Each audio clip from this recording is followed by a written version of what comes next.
In August 1776, George Washington had one army, no navy, and 20,000 British soldiers closing in on him from 3 directions.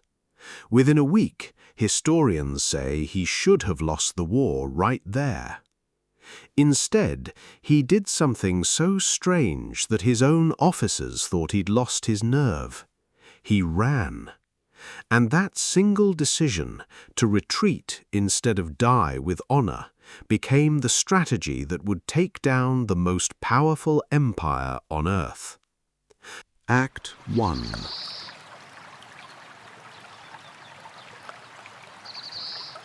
Let's back up. The revolution is barely 2 months old, and it's already dying. On the heights of Brooklyn, roughly 10,000 American militia, clerks, farmers, apprentices, are pinned against the East River. Behind them, deep water. In front of them, the largest expeditionary force Britain had ever sent overseas, backed by the guns of the Royal Navy. British General William Howe has them boxed in so completely that he doesn't even bother finishing the fight. He decides to wait until morning, convinced he can bag the fox without losing another man. Then the weather turns against him.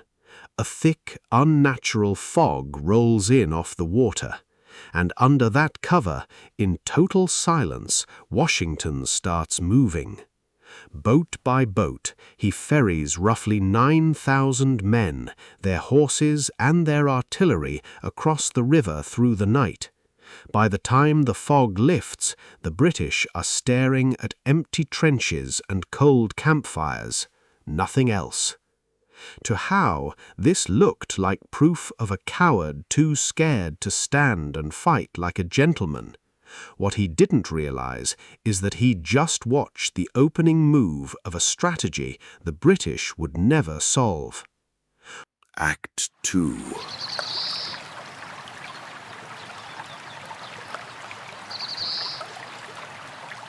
Washington had a problem no military academy back then had a real answer for. He wasn't commanding an army so much as herding one. Militia enlistments frequently ran out after a matter of months, which meant Washington might win a battle in the spring and lose half his force to expiring contracts by summer. Meanwhile, Britain could throw money, ships, and tens of thousands of hired German troops at the problem for years if it had to.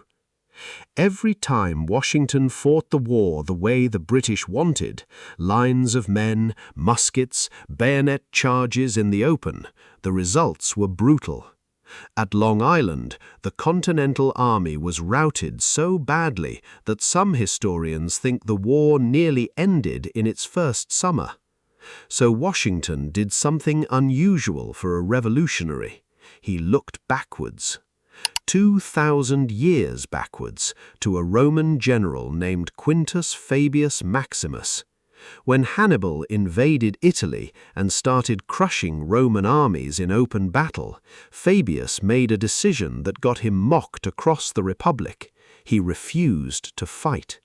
He shadowed Hannibal's army, cut his supply lines, picked off stragglers, and let time do the damage a legion couldn't. Rome called him cunctator, the delayer, and it wasn't a compliment. That approach has a name now, the Fabian strategy. Don't win the battle, win by not losing. In 1776, applied to a war against the British Empire, it looked exactly like cowardice. Act 3.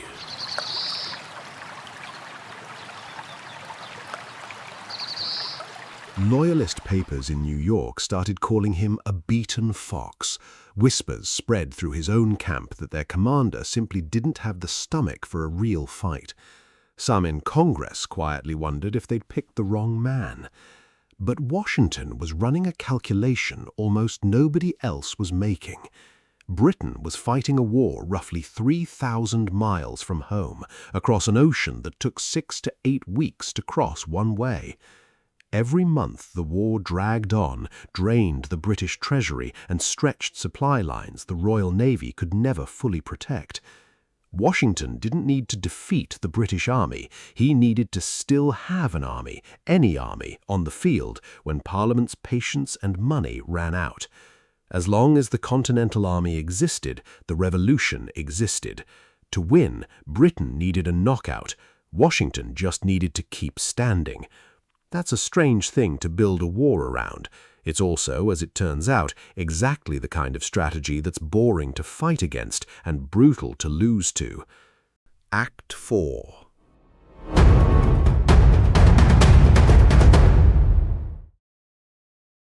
But a ghost can't inspire a country. By December 1776, enlistments were collapsing, morale was gone, and Thomas Paine was writing that these are the times that try men's souls, because, frankly, the revolution was one bad winter from dissolving entirely. Washington needed proof that retreat wasn't the whole plan, it was half of one. On Christmas night, he crossed the ice-choked Delaware in a winter storm to hit a garrison of Hessian troops at Trenton, catching them off guard the morning after their holiday. It was over in about an hour and a half, and the Continental Army walked away with the garrison captured and almost no losses of their own. A week later, Lord Cornwallis marched in with a much larger force, certain he'd finally trapped his elusive opponent for good. Washington's answer was pure theater. He kept the campfires burning through the night, had a skeleton crew keep digging and banging shovels to sound like an army settling in, while the rest of his men wrapped their cannon wheels in rags to muffle the noise and slipped away in the dark. By sunrise, Cornwallis was attacking an empty camp. Washington was already 12 miles away, engaging British forces at Princeton. If you're starting to see the method behind the cowardice, go ahead and hit subscribe now, because the next 3 years are where this strategy stops being about retreating and starts being about outright deception. Act 5.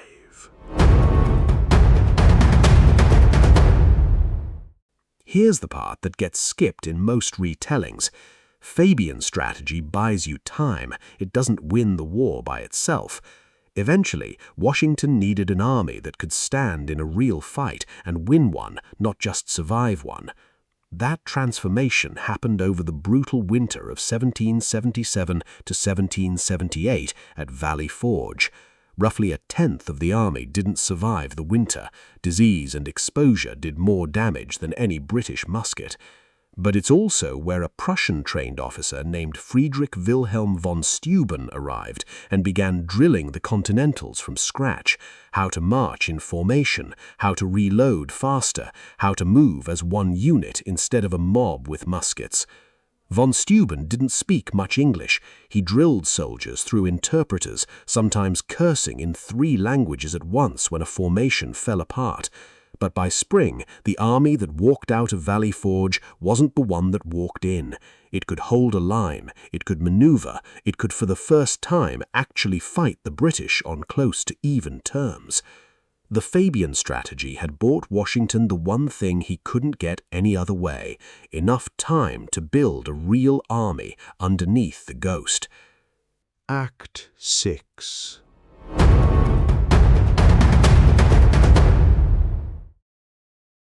For the next few years, Washington ran 2 wars at once, one with soldiers, one with information.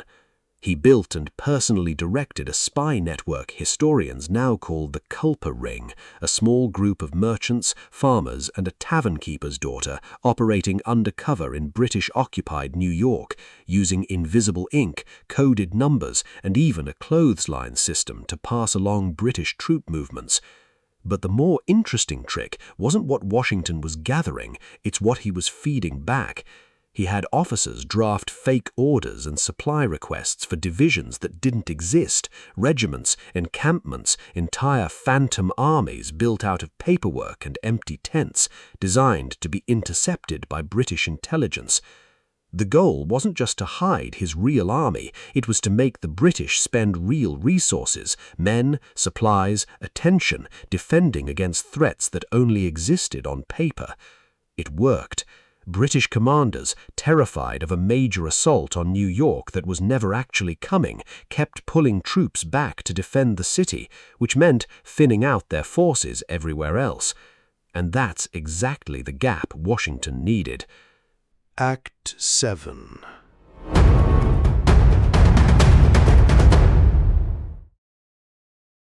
In the summer of 1781, Washington and the French allies under Rochambeau ran the deception of the entire war.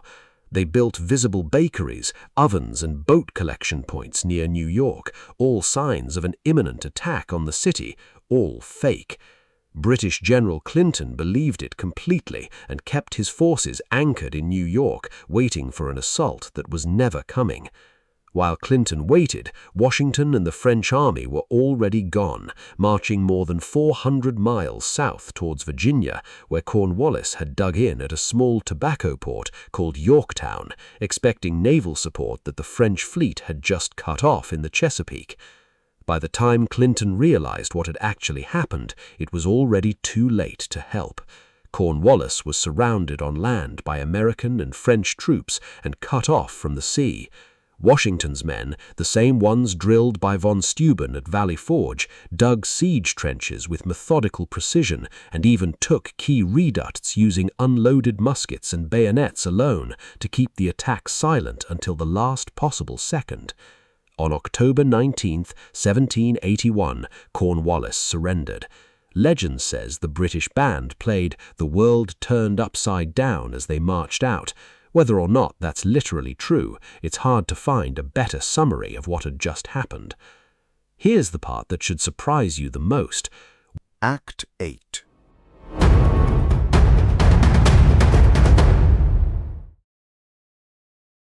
Washington lost more battles than he won. He lost New York, he lost Philadelphia, he lost almost every major city the British came to take. None of it mattered, because he was never playing that game. He understood earlier than almost anyone else in that war that holding ground wasn't the point. Staying alive as a functioning army was the point. He turned retreat into doctrine, deception into a weapon, and patience into the one resource the British could never outspend. The British came to fight a conventional war against a conventional enemy. What they got was a commander who vanished when they attacked and struck when they slept, and by the time the British figured out that the coward had been running the most disciplined strategic mind of the war was already over. Drop a comment with the most genius trap you've ever come across in history, and if this changed how you see the revolution, you know what to do.